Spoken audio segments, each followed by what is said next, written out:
한 번 자살로 이렇게 처리를 하면 뒤집기가 상당히 어려운데 국민들은 진실을 알기를 원하고 있다고 생각합니다. 어제는 하루 종일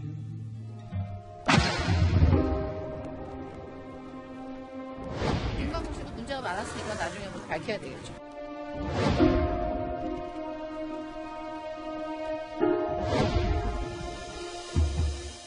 때론 눈물도 흐르겠지 그리움으로. 자, 이번 이야기부터는 더 팩트의 강희롱 팀장님이 함께 하시겠습니다. 어서 오십시오. 안녕하십니까. 자, 영화 김광석이 쏘아올린 이 의혹 하나가 오늘 경찰로 향했습니다. 오후 2시 서울지방경찰청 광역수사대에 이상호 감독이 참고인 신분으로 출석을 해서 조사를 받았습니다. 그 목소리 먼저 들어보시죠. 지금 여러분들 쟁점이 되는 여러 사안에 대해서 그동안 취재된 부분들과 많은 제보된 내용이 있습니다. 상당히 의미 있는 자료들을 많이 입수할 수가 있었고요. 경찰이 수사와 관련해서 확보할 수 있는 좋은 정보가 담겨있다고 생각합니다. 자, 고 김광석 씨의 딸 서연양의 죽음에 대한 의미 있는 자료를 제공하겠다라고 말을 했습니다. 그러면서도 이상호 감독은 다시 한번 김광석 씨의 죽음을 언급했습니다. 이어서 들어보시죠. 경찰이 한 번 자살로 이렇게 처리를 하면 그 부분을 부정하기가 되게 힘들고요. 국민들은 진실을 알기를 원하고 있다고 생각합니다. 자, 국민들은 진실을 알기를 원한다. 이상호 감독이 표현한 이 죽음의 진실, 이 도대체 어떤 내용입니까? 어떤 얘기를 하고자 하는 겁니까? 네, 당시 자살할 때 목에 줄이 3바퀴 감겨 있었다. 이런 증언이 있었는데 이상호 감독은 다른 주장을 합니다. 단 한 줄의 사큼만, 목 뒤에는 전혀 흔적이 없었다. 이런 주장을 하고 있는데요. 당시 부검을 했던 권일훈 박사는 조금 다른 시각을 내놓고 있습니다. 네. 김광석 씨 죽음 자체에 의혹이 없고 타살은 전혀 말도 안 되는 얘기라고 주장을 하고 있고요. 실제 네. 당시에 사망진단서를 보면 김광석 씨에게서는 목에서 귀 밑까지 비스듬하게 상처가 나 있고요. 목을 맸을 때 나는 흔적이 실제로 있었습니다. 네. 그리고 오른쪽 귀는 피부가 벗겨져 있었고 목에도 찰과상이 있었습니다. 몸부림쳤을 수 있는 가능성도 제공하고 있는데 이상호 씨의 주장처럼 목에 단 한 줄의 사큼만 있었다는 것은 아니라는 주장을 하고 있습니다. 자, 이 이상호 씨의 주장과 반대되는 의견을 내놓은 사람이 그냥 다른 사람도 아니고 김광석 씨의 부검의이기 때문에 부검을 직접 했던 의사의 말이기 때문에 글쎄요. 누구의 주장이 맞을지 굉장히 복잡해지는 것 같은데 강희롱 팀장님은 네. 당시에 이 김광석 씨 사망 사건을 직접 취재를 하셨잖아요. 현장에서. 예. 그 현장에서 기자들은 어떻게 의심을 안 했었나요, 당시에? 굉장히 제가 이제 그 당시에 예. 연예부 7년차 기자였기 때문에 예.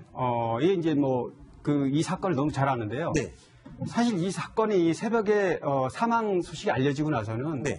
사회부 기자들이 현장에 일부 갔던 기자가 있고 네. 우리 연예 기자들은 김광석 씨 사망 자체에 충격을 받고 다음에 이제 주변 취재를 주로 많이 했습니다. 현장에 갔을 때는 이미 깨끗하게 치워져 있는 상태였기 때문에 네.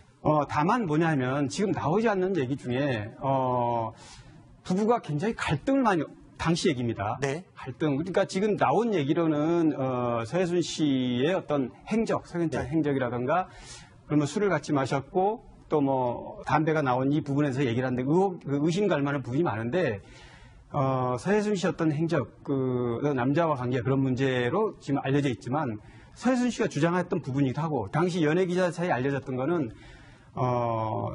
구성작가, 라디오 구성작가하고 김광석 씨가 뭔가 모종의 친분 관계가 있다는 거를 서혜순 씨가 의심을 했다는 겁니다. 아하. 그 부분 때문에 굉장히 좀 갈등이 심했고 네. 그렇기 때문에 그날 밤에 둘이서 같이 있고 무슨 이제 사단이 났다 이렇게 연예 기자들은 당시 알고 있었습니다. 그렇군요. 당시에 보도됐던 신문 기사를 찾아봤어요. 여기에 방금 말씀하신 그 불화, 네. 두 사람의 불화 내용이 보도가 됐었군요, 이미. 예, 그렇습니다. 그러니까 두 사람의 어떤 갈등 문제에서는 언급이 됐는데 네. 그래서 기자들은 이혼 가능성이 있다고 봤습니다. 그래서 아하. 김광석 씨가 이혼을 하면 빠르게 기사를 쓰기 위해서 취재하던 중이었거든요. 근데 네. 돌연 사망하는 뉴스를 접하고 나서부터는 굉장히 좀 충격에 빠졌고요. 그 주변 취재, 특히 예를 들면은 그 바로 다음날 박학기 씨 같은 경우가 김광석 씨와 굉장히 친했는데 죽기 바로 전날 박학기 씨를 만나서 네. 그 하반기에 네. 그러니까 내년이죠. 당시에 내년 어떤 공연이라든가 이런 음반 활동에 대해서 구체적으로 상의를 했기 때문에 네. 박학기 씨는 절대 김광석 씨가 자살할 리가 없다. 네. 굉장히 붕괴했던 그런 분위기였습니다. 그렇군요. 자, 오늘 모 매체 보도에 따르면 그 서해순 씨가 그 하와이에서 같이 사업을 했던 동업자라고 주장하는 그 남성, 네. 서해순 씨 남편으로 기록돼 있다. 이렇게 지금 얘기를 하고 있는데 이거 뭐 어떻게 된 일입니까? 이 얘기도 이제 거슬러 가면 네. 김광석 씨가 미국의 공연 때 이제 만났다는 건데요. 네. 그래서 김광석 씨가 남긴 어떤 기록물에 뭐 일기장 형식이긴 하지만 기록물에 그 모종의 어떤 남성에 대해서 2박 3일간 사라졌던 부분에서 언급을 합니다.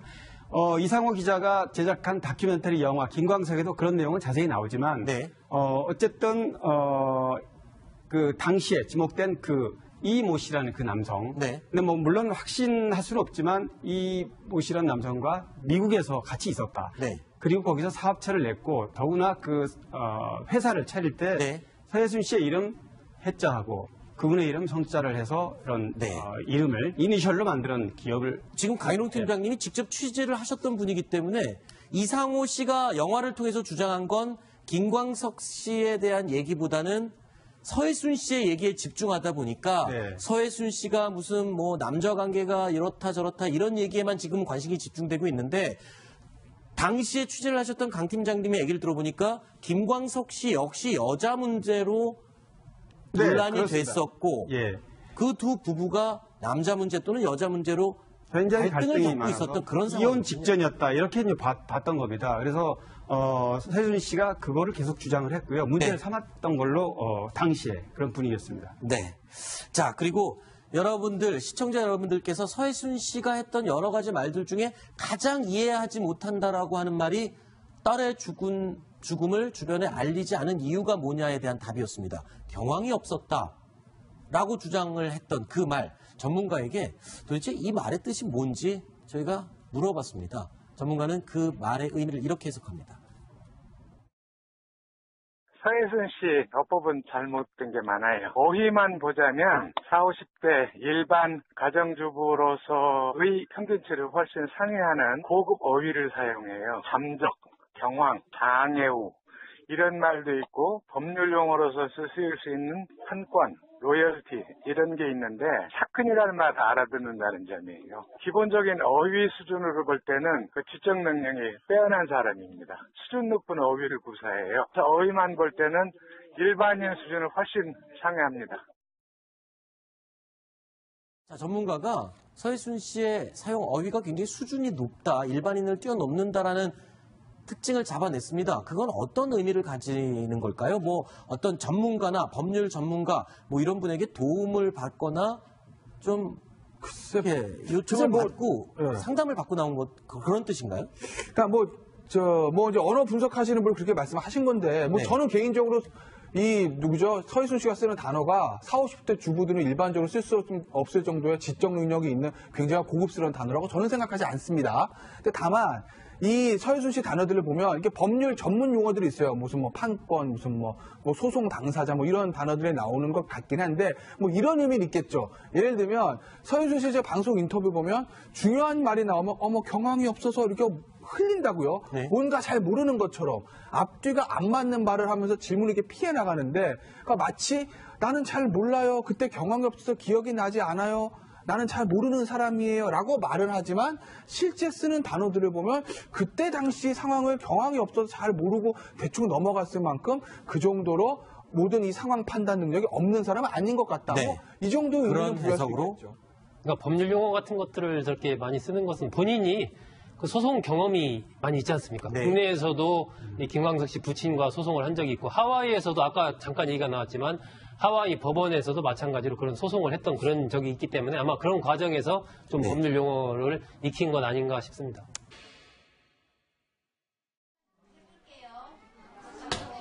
오는 토요일이면 열흘 동안의 긴 추석 연휴가 이제 시작이 됩니다. 그런데 이번 추석을 앞두고요. 젊은 세대 사이에서는 저가 한복, 그러니까 값이 싼 한복이 아주 인기를 끌고 있다고 합니다. 특히 이 경복궁이나 인사동 그리고 전통문화거리에 가면요. 이 저가 한복들을 입고 있는 젊은 세대들 그리고 특히 외국인들의 모습을 아주 많이 볼 수가 있습니다. 자, 이유정 기자. 예. 요즘 저가 한복이 인기라고 하는데 아이고 여기 이 한복을 저희가 실제로 갖다 놨습니다. 대여를 오늘 직접 해왔는데 저가 한복 얼마나 싸길래 저가 한복이라고 하는 겁니까? 네, 일단 한복하면 비단실로 짓습니다. 그렇기 때문에 굉장히 비싸요. 일단 수십만 원대가 기본이고 그렇죠. 최소 2, 30만 원은 글쎄요. 2, 30만 원보다 훨씬 더 비싸다고 알고 뭐 있는데 300만 원, 400만 원짜리 그렇죠. 엄청나게 많습니다. 그런데 최근 들어서는 저고리 하나에 9,900원. 그러니까 만 원이 채 안 되는 것들도 있습니다. 그래서 2, 3만 원대 정도의 저가 한복이 진짜 온라인이나 오프라인이나 굉장히 많이 팔리고 있습니다. 네. 아니 그러니까 지금 저가 한복 이거 값이 지금 요즘 여기 좀 비춰주시겠어요? 그러니까 한복 한 벌에 만 원도 안 되는 돈. 물론 이건 저고리 한 벌의 값이라고는 하는데요. 위아래로 다 사더라도 3만 원 이하라고 하는데 어른들 한복이 저 가격이잖아요. 이 한복이 사실 아이들 키워본 사람들은 아이들이 부쩍부쩍 크기 때문에 한 철밖에 못 입거든요. 저 정도 가격이라면 정말 부담 없이 살 수 있을 것 같기도 해요. 그렇죠? 네, 맞습니다. 예전에는 그 비단으로 진짜 지었는데 폴리에스테로 이런 화학 섬유로 많이 짓기 때문에 싸게. 가격 자체가 매우 떨어졌습니다. 그렇군요. 이제 인사동 같은 데 가면 저런 네. 한복을 빌려주는 회사, 업체들이 많이 생겼습니다. 네. 그런 데서 이제 싸게 대여를 해서 또 입고 다니기도 하죠. 그렇군요. 이 대여하는 데는 뭐 가격이 어느 정도입니까? 보통 한 10,000원 정도, 아, 10,000원에서 10,000원이요? 2만 원 뭐 그 정도 사이입니다. 글쎄요, 대여할 가격이면 이게 저가 한복 차라리 하나 사는 게 나을 것 같기도 한데, 자, 외국인들이 주로 와서 이 저가 한복 또는 한복 대여를 많이 한다고 해요. 근데 저도 몰랐어요. 이번에 알았는데, 이렇게 고궁이나 전통거리를 한복 입고 걸어 다니게 하는 프로그램, 이 정부에서 원래 처음 시작한 거라면서요? 네, 2013년 10월에 정부에서 한복을 입은 사람들이 고궁과 종묘, 왕릉 같은 곳을 무료로 입장할 수 있게 해줬습니다. 네. 사실 한번 들어갈 때 보통 입장료를 내는데 그것을 한복 입은 사람들에게서는 면제를 해주자 인근에서 그와 거기에서 좀 저렴하게 그렇죠. 한복을 빌릴 수 있다면 입장료 정도 털 수 있기 때문에 사람들이 한복을 입으면서 들어가서 또 셀카 연폭이 한 몫을 했습니다. 네. 사진 찍기를 요즘 젊은이들은 좋아하니까 네. 저런 것을 입고 돌아다니면서 사진 찍기에 몰입하고 있는 형국입니다. 제가 전주 한옥마을을 갔었는데, 온 동네가 전부 다 한복을 입고 다니더라고요. 그래서, 아니, 저 한복은 도대체 어디서 저렇게 구해서 입고 다니는 건가 했더니, 이렇게 대여하는 시스템이 아주 잘 돼 있었군요. 그런데 이 한복을 보편화시키고 외국인들에게도 알리고 이런 데는 아주 기여를 했습니다. 그런데 이 저가 한복이요. 소재는 물론이고요. 색상 문양들이 다소 엉터리인 경우가 좀 있어서 진짜 한복을 전문으로 만드는 분들 눈에는 조금 문제가 있어 보인다. 이런 지적이 있습니다. 전문가에게 저희가 한번 이야기를 들어봤는데요. 한복 전문가의 이야기 들어보시죠. 우리 젊은 아이들한테, 학생들한테 전통 한복을 제대로 가르치고 거기서 이제 현대의 흐름으로 인하여 퓨전 한복이나 패션 한복, 생활 한복이 나와서 이런 옷이 나온 것이다라고 알려주고 입히면 되는데 지금 뭐 깃도 없고 소재도 좀 이상하고 또 뭐 스타일도 이상한 그거를 한복이라 그러면서 입히는 거는 좀 잘못된 것이라고 생각을 해요.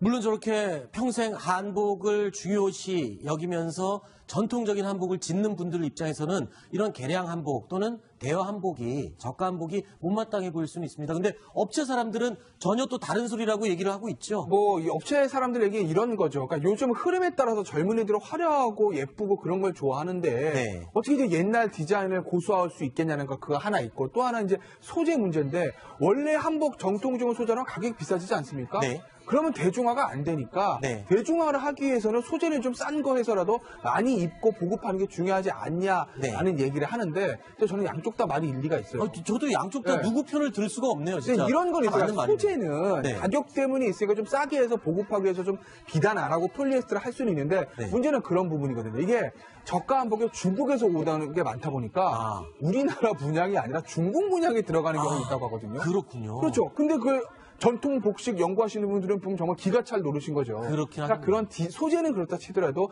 디자인이나 그런 측면은 우리 전통의 미를 조금 살리는 게 어떨까 하는 생각을 좀 해봅니다. 그렇군요. 이렇게 한복이 유행하게 되는데 일단 SNS 영향도 큽니다. 아, 그래요? 예, SNS가 이제 발달되면서 젊은이들이 찍어가지고 올리는 거. 그렇죠. 그리고 두 번째는 이제 우리가 한류 문화가 수출되다 보니까 외국인들이 우리나라에 왔을 때 뭔가 한국의 전통적인 것을 체험하고 싶거든요. 네. 그랬을 때 가장 먼저 눈에 띄는 것이 일단 옷. 외국인들이 입기 시작해서 젊은이들이 요즘에는 많이 따라하고 대학생들, 제 딸도 대학생인데 대학생들 젊은 친구들 같은 경우 한번 한복 입고 와서 사진 한번 찍는 것이 그냥 필수 코스가 됐습니다. 아, 그렇군요.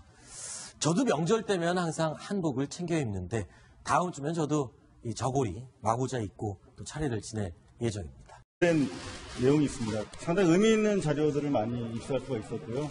경찰이 수사와 관련해서 확보할 수 있는 좋은 정보가 담겨 있다고 생각합니다.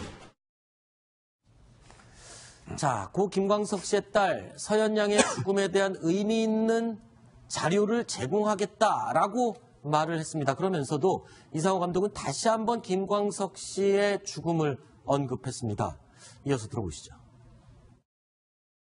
경찰이 한 번 자살로 이렇게 처리를 하면 그 부분을 부정하기가 되게 힘들죠. 국민들은 진실을 알기를 원하고 있다고 생각합니다.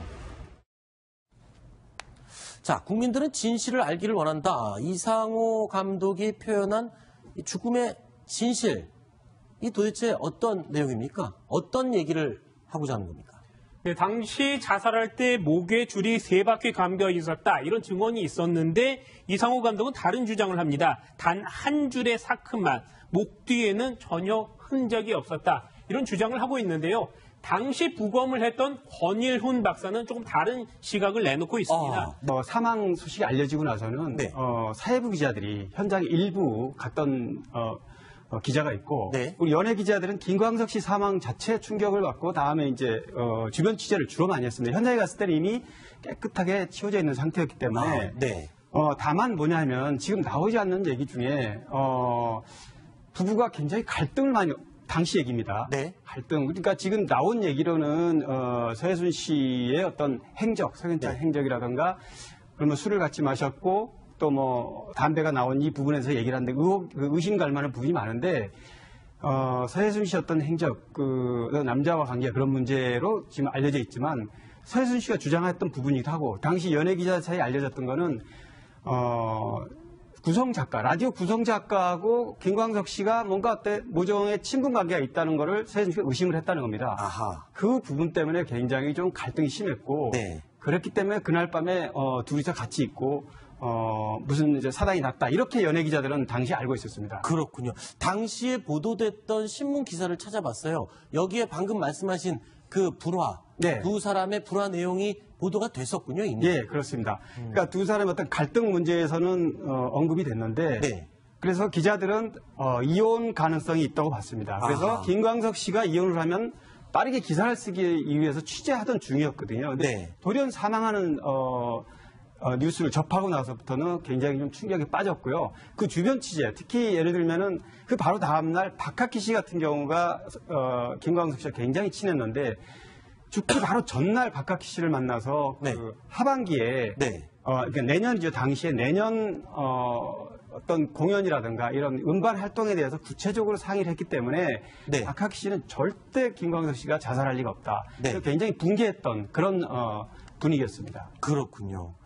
자, 오늘 모 매체 보도에 따르면 그 서혜순 씨가 그 하와이에서 같이 사업을 했던 동업자라고 주장하는 그 남성, 네. 서혜순 씨 남편으로 기록돼 있다.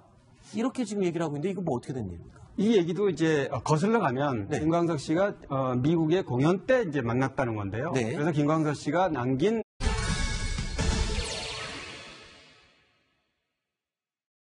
한 번 자살로 이렇게 처리를 하면 뒤집기가 상당히 어려운데 국민들은 진실을 알기를 원하고 있다고 생각합니다. 어제는 하루 종일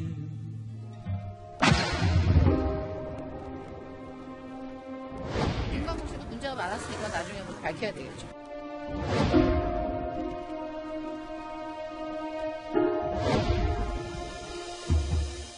때론 눈물도 흐르겠지 그리움으로. 자, 이번 이야기부터는 더 팩트의 강희롱 팀장님이 함께 하시겠습니다. 어서 오십시오. 안녕하십니까. 자, 영화 김광석이 쏘아올린 이 의혹 하나가 오늘 경찰로 향했습니다. 오후 2시 서울지방경찰청 광역수사대에 이상호 감독이 참고인 신분으로 출석을 해서 조사를 받았습니다. 그 목소리 먼저 들어보시죠. 지금 여러분들 쟁점이 되는 여러 사안에 대해서 그동안 취재된 부분들과 많은 제보들 김광석 씨 죽음 자체에 의혹이 없고 타살은 전혀 말도 안 되는 얘기라고 주장을 하고 있고요. 실제 네. 당시에 사망 진단서를 보면 김 씨에게서는요, 김광석 씨에게서는 목에서 귀밑까지 비스듬하게 상처가 나 있고요. 목을 맸을 때 나는 흔적이 실제로 있었습니다. 네. 그리고 오른쪽 귀는 피부가 벗겨져 있었고 목에도 찰과상이 있었습니다. 몸부림쳤을 수 있는 가능성도 제공하고 있는데 이상호 씨의 주장처럼 목에 단 한 줄의 사건만 있었다는 것은 아니라는 주장을 하고 있습니다. 자, 이 이상호 씨의 주장과 반대되는 의견을 내놓은 사람이 그냥 다른 사람도 아니고 김광석 씨의 부검의이기 때문에 부검을 직접 했던 의사의 말이기 때문에 글쎄요, 누구의 주장이 맞을지 굉장히 복잡해지는 것 같은데 강희롱 팀장님은 네. 당시에 이 김광석 씨 사망 사건을 직접 취재를 하셨잖아요, 현장에서. 예. 그 현장에서 기자들은 어떻게 의심을 안 했었나요, 당시에? 굉장히 제가 이제 그 당시에, 예. 연예부 7년차 기자였기 때문에, 예. 이제 이 사건을 너무 잘 아는데요. 네. 사실 이 사건이 새벽에,